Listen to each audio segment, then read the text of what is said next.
Não haverá.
Tuas mãos, reconhecemos a tão grande salvação, Senhor. Reconhecemos que pela Tua palavra, pelas Escrituras, o Senhor nos guia para o caminho eterno. Reconhecemos que o fim de um homem não é no cemitério, é em Tua presença por toda a eternidade. Nossos olhos estão postos em Ti. E nós nos abrimos para o poder da Tua palavra revelada nessa noite, em nome de Jesus. Olha para alguém perto de você e diga assim: temos um bom destino. Diga: Deus é bom, Deus é fiel. Aleluia. Você pode sentar. Graças a Deus, bem-vindo a todos. Que tempo tão precioso, maravilhoso. E eu faço memória, daquilo que o pastor João Roberto sempre trazia para nós. Já que eu vim, eu vou receber. Diga comigo: já que eu vim, eu vou receber. Amém. Estamos nessa temporada falando sobre a igreja e o fim dos tempos, os últimos dias. E estamos ministrando nisso. O pastor Tiago também, ele ministrou semana passada, ele está com os jovens aqui ao lado. E amanhã, gente, ele vai estar começando aula no Rema. Então, parece-me que restam ainda algumas poucas vagas. Se você já fez o Rema e Alumni, você pode adentrar com essa turma e reciclar tudo que um dia você aprendeu. Amém? Vamos nessa noite, eu queria que você tomasse a sua Bíblia, levanta ela, diga comigo: esta é a viva, poderosa, eterna, inconfundível palavra de Deus. Ela é digna de toda aceitação. Ela é lâmpada para os meus pés e luz para o meu caminho. Diga: ela tem a revelação do caminho eterno do meu Deus. Diga: Ele me criou e Ele me comprou e eu estarei com Ele por toda a eternidade. Diga: eu recebi uma medida de fé e eu vou experimentar tudo o que a fé me garante. E esta fé, ela adentra para a eternidade. Amém. Abre tua Bíblia em 2 Coríntios capítulo 5, verso 17. Nós vamos tocar em alguns textos nessa noite. Vamos também mesclar esse entendimento da nova criação, da nova criatura, com a revelação dos últimos dias. Eu, quando comecei a estudar a Bíblia no centro de treinamento, na igreja, na minha vida particular, eu comecei a entender que a Bíblia explica a própria Bíblia, e está tudo entrelaçado. Separamos, às vezes, os temas de forma distinta, um tema de uma forma didática, mas eles estão como uma trança, eles estão como um tecido, né? Todo entranhado, tudo ligado uma coisa com a outra. E nós vamos ver que essa revelação de 2 Coríntios, capítulo 5, verso 17, um texto precioso, faz parte do início da nossa vida cristã, mas não somente do início. 2 Coríntios, capítulo 5, verso 17. Certamente vão colocar aí. Vamos ler todos juntos? Vamos lá. E assim, se alguém está em Cristo, é nova criatura. As coisas antigas já passaram, eis que se fizeram novas. Quando olhamos para o entendimento da palavra de Deus, a Bíblia mostra dois cabeças, o primeiro Adão e Cristo, o último Adão. E talvez a gente pense, o que é que isso tem a ver com a questão dos últimos dias, de escatologia? E nós vamos aprender algumas coisas simples, porém vão nos dar uma visão panorâmica. Com uma lente de contato eu posso ver com uma lupa eu posso ver uma coisa pequena. Mas eu posso me distanciar e ver uma cadeia de montanhas e ver algo panorâmico. Nós podemos ter um entendimento da Bíblia de uma forma panorâmica e de uma forma isolada. Cantamos alguns cânticos aqui sobre ressurreição, ele ressuscitou, ele esteve nessa terra, morreu e ressuscitou. Ele é o único que alcançou ressurreição e imortalidade. E a Bíblia diz que isso é uma garantia para aquilo que vamos experimentar. Baseado nesse entendimento e nesse versículo, que é um versículo-chave, alguém recebeu Jesus aqui, foi para os conselheiros, foi ser instruído, certamente esse é um dos primeiros versos da vida cristã. Se alguém está em Cristo, é nova criatura. As coisas velhas ficaram para trás, tudo se fez novo. Isso se cumpriu na sua vida? Amém. Mas esse estar em Cristo envolve uma dimensão de coisas que nos leva até para aquela cidade de ouro que cantamos aqui.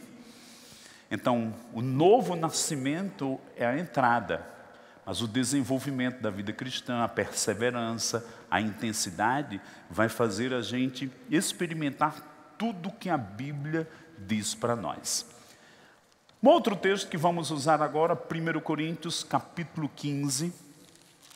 Abre aí comigo tua Bíblia. Creio que você vai sair daqui cheio de convicção. Esse capítulo de 1 Coríntios 15 é um capítulo muito fundamental na Bíblia, no quesito de ressurreição, e principalmente a de Cristo. Depois, fala da ressurreição dos que estão em Cristo. Noutra passagem, em Tessalonicenses, Paulo diz que para o ímpio, o que não tem Deus, a morte é uma coisa muito desesperadora. Eles não têm esperança, mas nós temos esperança. Quando Paulo fala de esperança, o que é esperança? De que ressuscitaremos. Nos reencontraremos com aqueles que dormiram em Cristo. Já pensou? Se reencontrar com pessoas que dormiram em Cristo? Olá, aquele reencontro. Se aqui na terra é bom a gente reencontrar alguém que viu há 5, 8, 10, 15 anos, né, daquela explosão de alegria, e alguém que já partiu? E alguém que muitos anos atrás, e outras pessoas da história da igreja, os apóstolos, vamos conhecer. Vamos estar todos vivos perante o Senhor. Diga comigo, a ressurreição faz parte da minha herança. 1 Coríntios 15, eu te inspiraria a você ler todo o capítulo, mas vamos para o verso 20 e depois para outros versos mais na frente. Diz assim, mas de fato, 1 Coríntios 15, 20, mas de fato, Cristo ressuscitou dentre os mortos, sendo Ele as primícias dos que dormem. Visto que a morte veio por um homem, também por um homem veio a ressurreição dos mortos. Olha que contraponto aqui. A morte veio por Adão, mas a ressurreição veio por Jesus. O pecado entrou por Adão, trouxe destruição. A ressurreição veio por Cristo, trouxe o quê? Restauração. Diga comigo, haverá restauração de todas as coisas. Verso 22. Porque assim como em Adão todos morrem, assim também todos serão vivificados em Cristo. Cada um, porém, por sua própria ordem, Cristo as primícias, depois os que são de Cristo na sua vinda. E então virá o fim. Fala comigo, virá o fim. Quando ele entregar o reino ao Deus e Pai, quando eu houver destruído todo o principado, bem como toda potestade. Porque convém que ele reine até que haja posto todos os inimigos debaixo dos pés. O último inimigo a ser destruído é a morte. Agora pula comigo para o verso 45 de 1 Coríntios, também capítulo 15. 1 Coríntios, capítulo 15, verso 45. O que nos diz aqui? Essa continuação do texto vai falar da ressurreição. Cada um de nós, na ressurreição, vamos ter corpos diferentes, com brilho e glória diferentes. Isso é maravilhoso. 1 Coríntios 15, 45. O que diz aqui? Pois assim está escrito: o primeiro homem, Adão, foi feito alma vivente. O último homem, ou o último Adão, porém, é espírito vivificante. Mas não é primeiro o espiritual, e sim o natural, depois o espiritual. O primeiro homem formado da terra é terreno. O segundo homem é do céu. Como foi o primeiro homem o terreno, tais são também os demais homens terrenos. E como é o homem celestial, tais também os celestiais. E assim como trouxemos a imagem do que é terreno, devemos trazer também a imagem do celestial. Então ele está falando daqueles que estão em Cristo. Nós devemos trazer a imagem do que é celestial. Como isso vem? Por revelação, por entendimento, por compreensão do que significa estar em Cristo Jesus. Agora esse capítulo mescla os últimos dias, mescla o arrebatamento. Se você continuar aí, a partir do verso 50, eu não vou entrar hoje aqui, mas eu queria pensar com você sobre a primeira criação e a nova criação. E vamos ver porque Paulo coloca aqui que o primeiro homem, Adão, foi feito alma vivente, o último, porém, é espírito vivificante. A Jesus foi dada a autoridade de quem clamar o nome dele, ele nos dá o poder de nascermos de novo. Quem nasceu de novo aqui? Diga comigo, minha vida foi transformada. Depois ele explica no 46, mas não é primeiro o espiritual, e sim o natural. Depois o espiritual. Que isso nos lembra. Nascemos de pai e mãe, naturalmente, no corpo, na carne, esse corpo físico que você tem, que é o nascimento natural, que Jesus conversou com Nicodemos. E o nascimento espiritual é o nascimento do Espírito para conhecer Deus, para se tornar filho de Deus. Diante disso que eu estou te falando, nós vamos usar um gráfico aqui que vai nos ajudar com esse contexto de podermos olhar de uma forma panorâmica. Por gentileza. O que nós temos aqui? A primeira criação e a nova criação. Aqui nós temos uma sequência, essa tarja colorida embaixo, que são as dispensações: inocência, consciência, governo humano, patriarcas a partir de Abraão, a lei veio por Moisés, a graça por Cristo Jesus, por isso que está aqui no centro, junto com a nova criação. Aquela barrinha rosa choque ali, é a barrinha que eu diria do tempo da tribulação, 7 anos que vão acontecer. E a última barra, a azul, onde Jesus vai reinar. E acabamos de ler agora há pouco que quando ele reinar, no fim desse reinado de 1000 anos, no milênio, ele entrega o reino a Deus Pai. O que vai acontecer de novo depois? Essa terra vai ser destruída. Eu sei que você assiste os jornais como eu também, né, e toda uma polêmica aí por causa dos incêndios, e devemos ser cuidadosos, deve haver um cuidado. Mas eu fico pensando, vai ter um dia que tudo isso vai ser destruído. Até a terra vai ser destruída. Por quê? Porque quando for destruída, vai se cumprir a palavra de Deus que diz que haverão novos céus e nova terra, e vai descer uma cidade de ouro, da qual Deus é arquiteto e construtor. Agora, pelas Escrituras existem dois destinos: entrar nessa cidade, os que tiveram suas vestes lavadas com o sangue de Jesus, e o lago de fogo e enxofre. Agora, por que precisamos ver de uma forma panorâmica e pensar sobre essas coisas? Se alguém está em Cristo, é nova criatura. Olhando para Adão na criação, temos aqui um homem, né, como se fosse uma poeira, um pó. Ele foi criado da terra e Deus soprou-lhe as narinas. Ele foi feito o quê? Alma vivente. E todos nós descendemos de Adão. De um só homem, como diz Atos 17, fez toda a raça humana. Todos vêm do primeiro Adão. Porém, quando nascemos de novo em Cristo Jesus, nós agora estamos na nova criação. E eu fiquei meditando e pensando nessas coisas, né? Existe um livro do nosso querido E.W. Kenyon, nós temos alguns livros desse autor, e ele diz algo interessante. Ele também tinha um tom muito poético na forma de escrever, inspirador, bom de ler. Ele dizia assim: Deus passou 6 dias criando a terra, restaurando a terra, e no 6º dia colocou o homem nela para governar e reinar. E no 7º dia Deus descansou. Então, 6 dias construindo um ambiente, porque a terra haveria de servir o homem. E Deus criou o homem para servir a ele. Diga comigo: Deus criou a terra para nos servir.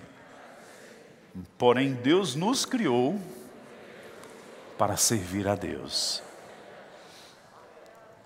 Essa é a ordem da primeira criação. Deus criou o ambiente e findou, coroou a criação, fazendo o homem sua imagem e semelhança, soprou nas narinas, passou a ser alma vivente. Quando Adão acordou, não é como um bebê quando chora na barriga da mãe, saindo da barriga da mãe, aquele primeiro suspiro que ele dá. Não. Adão, quando acordou, já estava diante da sua fonte criadora e consciente dela. Tinha comunhão com o Criador. Quando eu olho para a nova criação, esse processo da criação, pode deixar, não tira não, por favor. Quando se deu a nova criação? Talvez você disse, foi quando Jesus nasceu em Belém. Não. Ali foi a encarnação. Jesus já existia na eternidade. Jesus estava quando o primeiro Adão foi feito. E disse Deus, façamos um homem. Deus, uma unidade composta, o Pai, a Palavra e o Espírito. A Palavra é Jesus. E disse Deus, façamos. Primeira pessoa do singular, primeira pessoa do plural. Revelando a pluralidade de Deus. Jesus estava lá. Quando Jesus chega naquela manjedoura em Belém, ou melhor, podemos ir um pouquinho atrás. Quando o Espírito Santo e o poder do Altíssimo vem sobre Maria, gera um corpo para que Jesus, o Eterno, andasse aqui na terra, se tornasse homem e, como diz no livro de João, um de nós. Diga comigo, Deus se fez um de nós. Mas eu quero te dizer que não foi aí que se deu a nova criação. Quando se deu? Ele morre, ele ressuscita dentre os mortos. A ressurreição de Cristo, que ele se torne espírito vivificante, conforme vemos em 1 Coríntios capítulo 15, verso 44 e 45. Enquanto o primeiro Adão foi feito alma vivente, do pó da terra, aquele boneco que Deus fez, Jesus era um homem morto dentro do túmulo. O corpo dele estava dentro do túmulo. E o espírito e a alma tinham descido às profundezas. Ele tinha que sofrer a nossa penalidade. 3 dias de separação de Deus, do Pai. 3 dias distante da comunhão com o Pai. Às vezes a gente não calcula a dor da separação do Filho com o Pai para que fôssemos comprados. Para que fôssemos restaurados, reconciliados com Deus.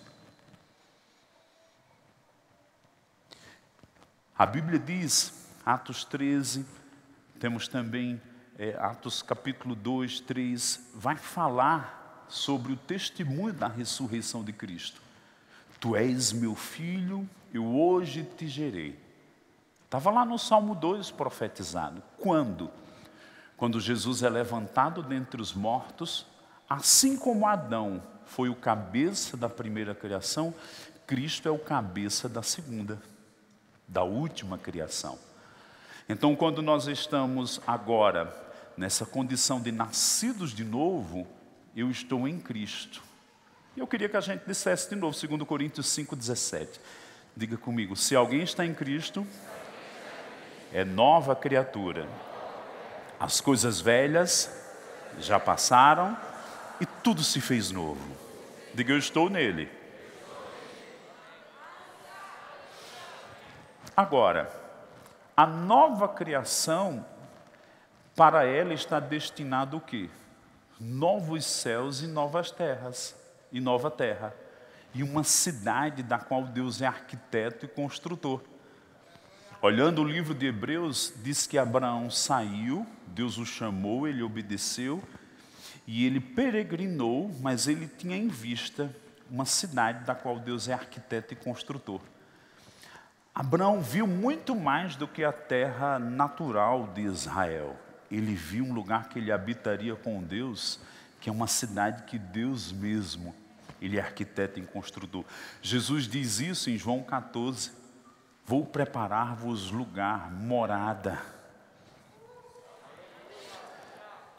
Você já pensou e já parou para refletir de que a cidade que a gente vai morar, o asfalto não é piche, é ouro?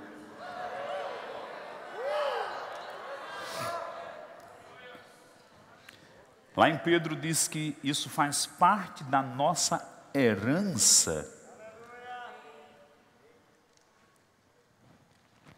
1 Coríntios 15, se você ler todo o capítulo, nós vamos tomar consciência de que a nossa fé não deve ser somente para essa vida, mas a nossa fé adentra a eternidade.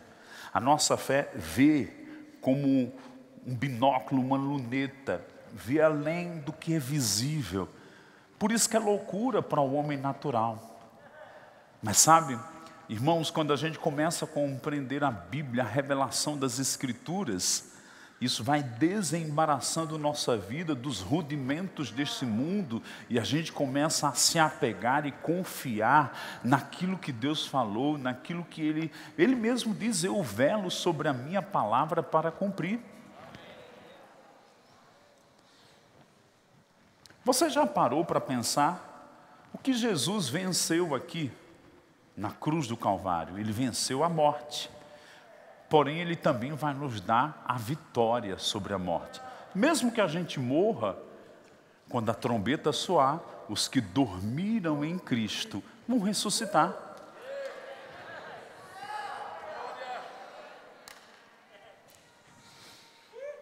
Eu não quero morrer agora. Eu não vou morrer agora, minha fé falando. Mas sabe, se alguém morrer estando em Cristo, como o pastor Bud dizia, pegou um atalho. Porque quando a trombeta soar, os que dormiram em Cristo vão reassumir os seus corpos para estar num corpo imortal e vamos reinar com Cristo durante 1000 anos aqui na terra.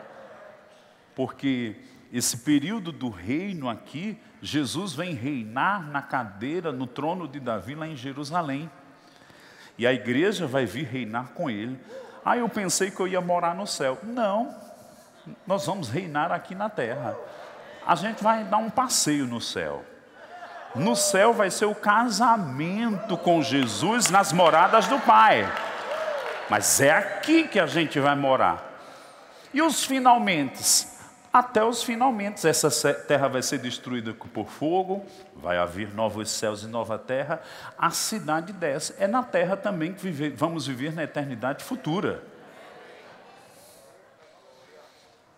Olhe para alguém perto de você e diga assim: só tem coisa boa nos aguardando. Diga assim: eu não temo a morte, porque a minha fé, a minha confiança está no Deus eterno.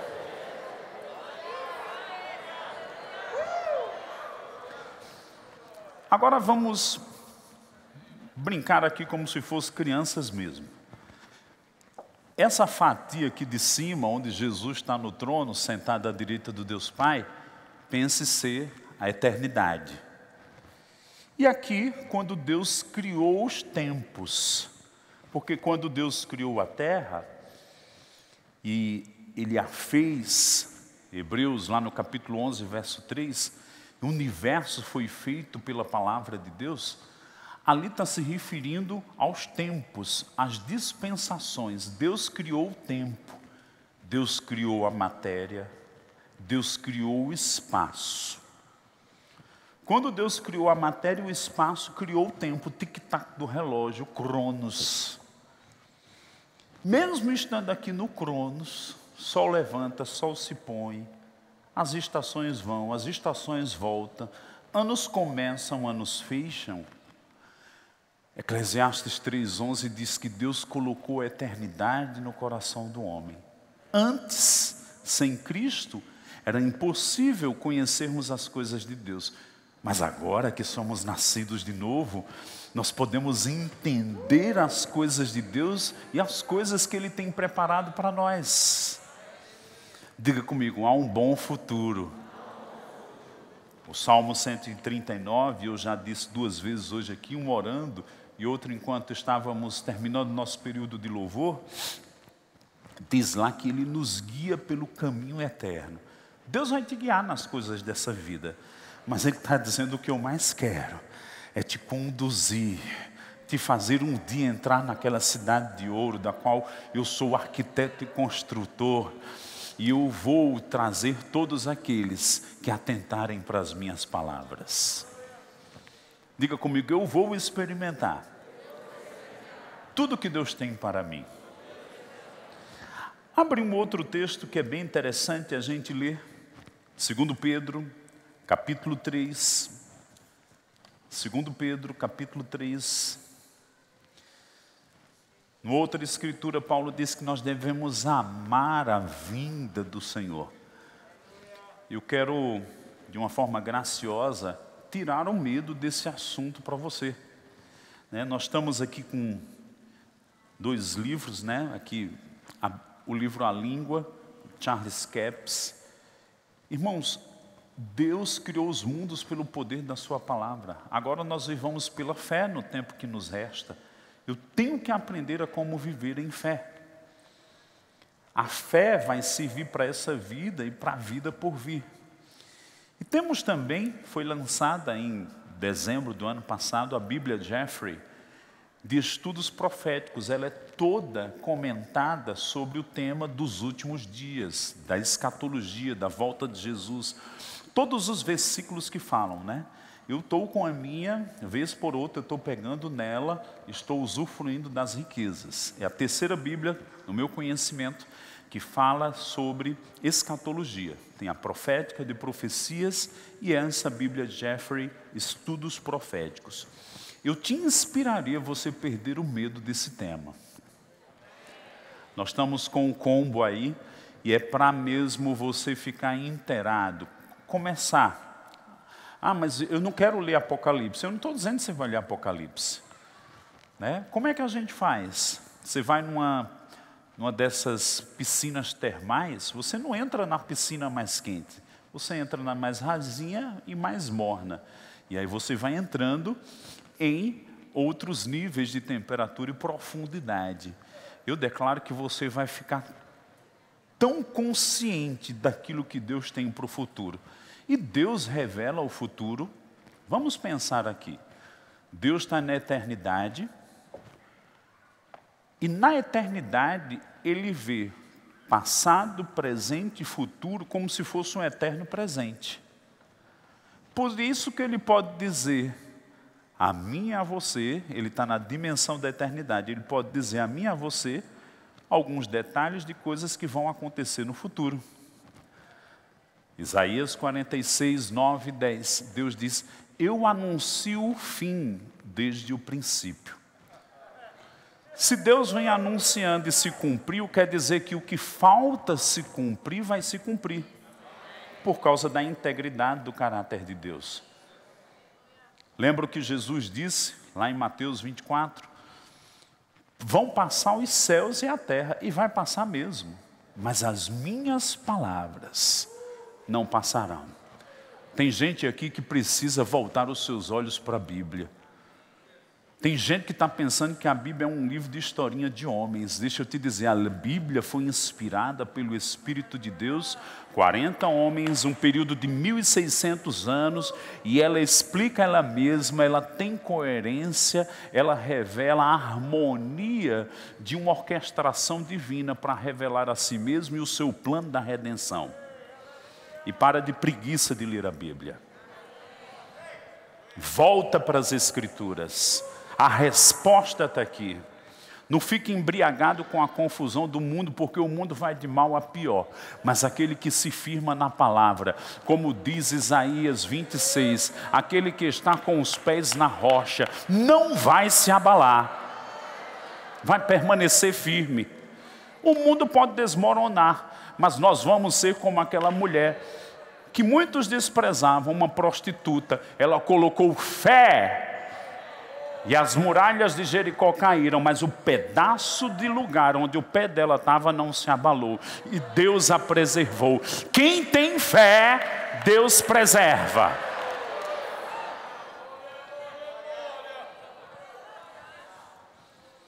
Diga comigo, eu vou ler a Bíblia.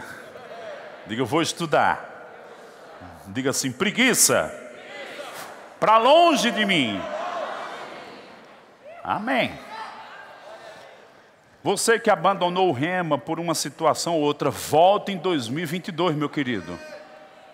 Você que sua Bíblia nunca mais você pegou, ela está empoeirada lá na prateleira, tira a poeira e começa a ler. Ah, mas eu não entendo. E quem disse que vai entender tudo da primeira vez? Jesus disse, se permanecerdes nas minhas palavras, sereis verdadeiramente os meus discípulos. Primeiro eu permaneço. Em permanecer, qual é a consequência de João 8,32? Conhecereis a verdade. Não é automático não, mas de tanto insistir, tanto ler. Rapaz, agora eu estou entendendo. Diga comigo, entendimento virá. E sabe, irmãos, é um entendimento espiritual.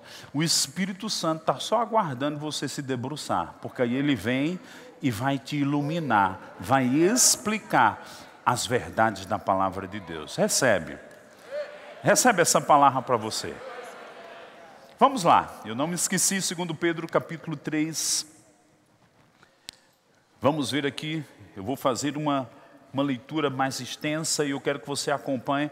O pessoal da mídia coloca aí o verso também. Amados, esta é agora a segunda epístola que vos escrevo. Em ambos, procuro despertar com lembranças a vossa mente esclarecida, para que vos recordeis das palavras que anteriormente foram ditas pelos santos profetas, bem como do mandamento do Senhor e Salvador, ensinado pelos vossos apóstolos, tendo em conta, antes de tudo, que nos últimos dias virão escarnecedores com os seus escárnios, andando segundo próprias paixões, e dizendo, onde está a promessa da sua vinda? Irmãos, isso nos lembra aquilo que acontecia com Noé. Construindo a arca, eu acho que dizer, esse velho é doido. Dizendo que vai cair uma chuva. O que é chuva? Porque só tinha uma neblina. Como é que se constrói um barco grande, um navio no meio da terra? Não tinha nenhum sentido. Olhe para alguém perto de você e diga assim: para o mundo natural, não tem nenhum sentido. Mas olha para cá, Jesus disse que deveríamos estar alertas e sermos intérpretes dos tempos. Quanta afronta para contra os princípios de Deus, as verdades de Deus, ao povo de Deus. Não dá para ver que é um sinal? Eles estão dizendo, estão perseguindo. Agora olha o que diz o restante do texto. Verso 4. Dizendo: onde está a promessa da sua vinda? Porque desde que os pais dormiram, todas as coisas permanecem como desde o princípio da criação. Porque deliberadamente esquece que de longo tempo houve céus, bem como terra, o qual surgiu da água e através da água pela palavra de Deus, pela qual veio a perecer o mundo daquele tempo, afogado em água. Está falando aqui do dilúvio, dos dias de Noé.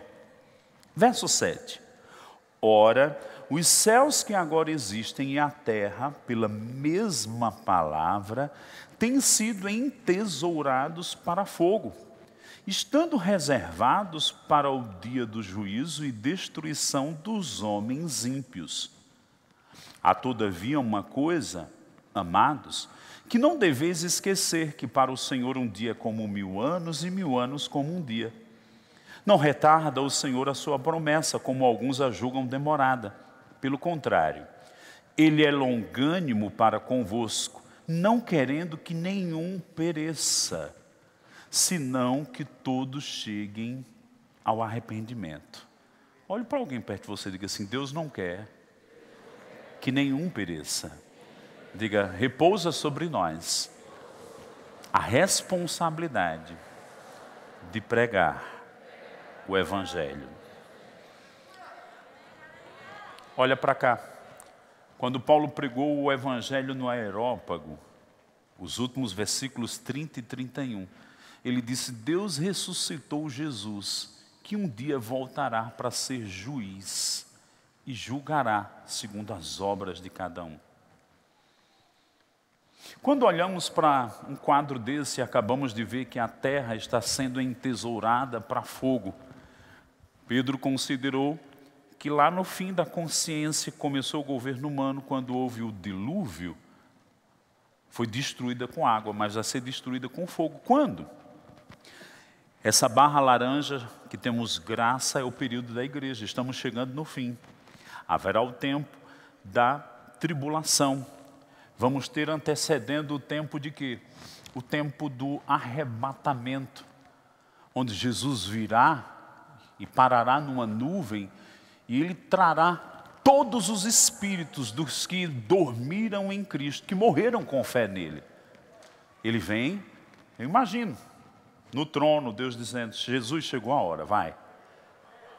Agora, leva os espíritos dos que creram durante a era da igreja, porque agora eles vão reassumir o corpo. Aí Jesus disse: vamos, gente.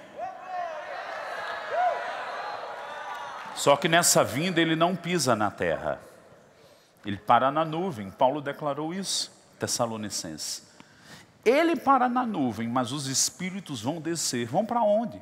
Cada um para o cemitério onde o corpo dele foi sepultado. Ah, mas virou pó, não tem nem ossinho mais lá. Mas dali vai ressurgir em glória, em resplendor, uma pessoa imortal como Jesus é agora. Primeiro os mortos, depois os vivos, seremos transformados num piscar de olhos. Sabe, irmãos, você está aí com uma roupa bonita, boa, isso é trapo, porque a gente vai ser vestido de glória. E vamos nos reencontrar. Vai ser uma festa dentro daquela nuvem. Vai ter umas explosões de alegria, umas gargalhadas.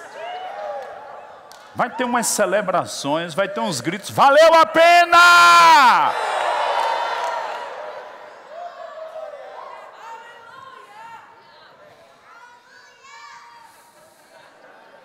Que coisa linda.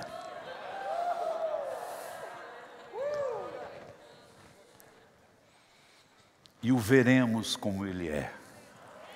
Diga comigo, eu o verei. Para começar o milênio, vão ter julgamentos. Enquanto a gente sobe, recebe um corpo glorificado, vamos ter o julgamento, chamado bema da igreja, que Tiago falou tão bem semana passada, foi espetacular. Eu terminei chorando ali. Chorando pela ministração e chorando, porque quando esse assunto começou a ser ministrado em 2004, eu fui um quebra-galho, mas eu vi Tiago indo muito mais longe. E a gente fez a primeira apostila desse tema em 2006. E ver ele ministrando numa maestria tão grande. Eu declaro que essa igreja não vai ser ignorante quanto aos últimos dias, quanto ao plano de Deus para nós, quanto aos detalhes das Escrituras.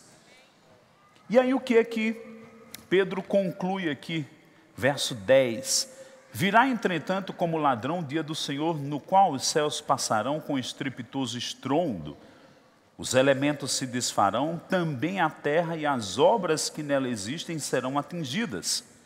Visto que todas essas coisas hão de ser assim desfeitas, deveis ser tais como os que vivem em santo procedimento. Então, como igreja, a gente tem que viver em santo procedimento e piedade, esperando e apressando a vinda do dia de Deus, por causa do qual os céus incendiados serão desfeitos e os elementos abrasados se derreterão. Agora olha o verso 13. Nós, porém, segundo a sua promessa, esperamos novos céus e nova terra. Pedro baseia isso em quê? Nas crenças do Velho Testamento. Abraão já falava disso, né? Os profetas, Isaías falava novos céus e nova terra. Por quê? A primeira criação, Deus criou a terra, por último criou o homem. Mas a nova criação, Deus primeiro criou um homem perfeito e está chegando a terra perfeita. Está chegando a cidade perfeita.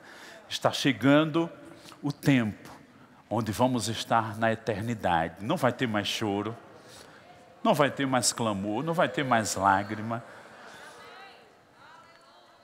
não vai precisar de sol, porque Deus é a luz daquela cidade. Diga comigo, eu estou aguardando novos céus e nova terra. Meu pai dizia uma palavra interessante, né, do dito popular aqui, michuruca. Irmãos, às vezes a gente bota um valor tão grande para as coisinhas daqui. Deixa eu te dizer, é michuruca. Eu vou numa cidade, noutra, numa viagem, entro às vezes num carro maravilhoso. Mas eu lembro aquele dia que eu fui arrebatado em espírito, na nuvem, na glória. Existem coisas superiores nos aguardando. Não deixa as coisas dessa vida empalharem tua vida. Não se apega às coisas dessa vida. Usa, mas é michuruca, vai passar. O que é perfeito está chegando. Ele prometeu que vai voltar. E vai.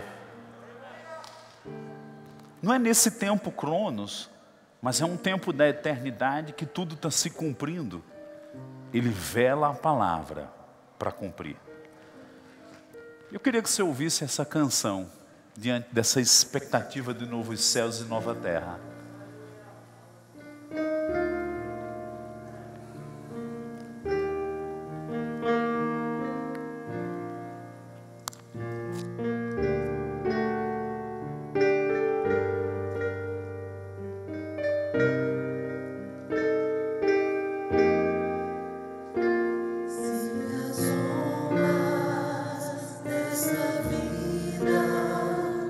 Destruir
Nós acabamos de ler aqui em Pedro capítulo 3, que Deus não quer que nenhum pereça.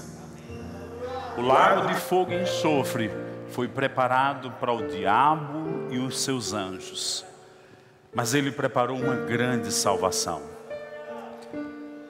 Se eu fosse você, que ainda não tomou uma decisão para fazer Cristo o Senhor da sua vida, eu fazia como uma questão de honra. Hoje eu vou dar um passo para Ele. Se você